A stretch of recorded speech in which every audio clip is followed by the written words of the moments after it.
আমি করমচাগুলো ভালো করে পরিষ্কার করে ধুয়ে নিয়েছি। এবারে আমি সব কেটে নেব, কেটে নিয়ে বীজগুলো বের করে দেব।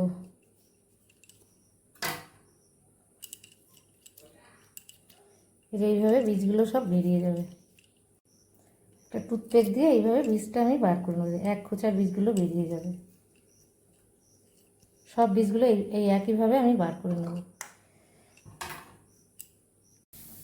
আমি সব করমচাগুলো কেটে নিয়েছি আর বীজও বের করে নিয়েছি। কেটে নিয়ে আবার ধুয়ে নিয়েছি, কষ বেরিয়েছিল অনেকটা।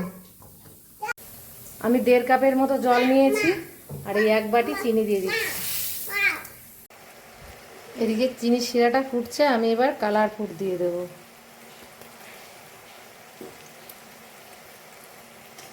দিয়ে দিয়েছি কালার ফুড।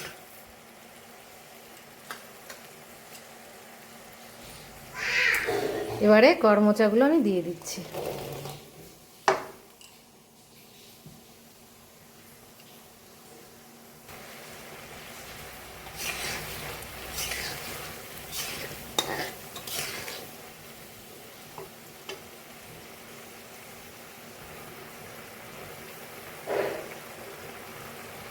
এইভাবে আমি নেড়ে চেড়ে নেব।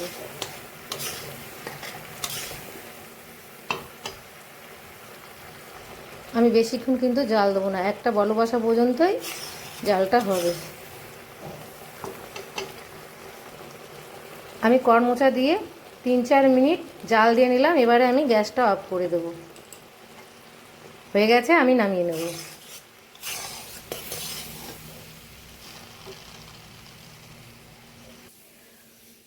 আমি কিন্তু খুব একটা সিদ্ধ করিনি, এইভাবে সিদ্ধ করেছি। আর এখন এই কালার আছে, আমি আবার কালকে দেখাবো, তখন কিন্তু কালারটাই এসে যাবে।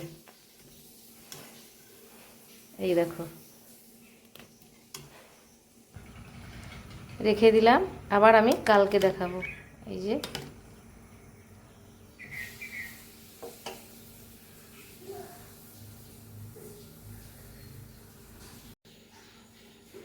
আমি রেখে দিলাম 1 দিনের জন্য।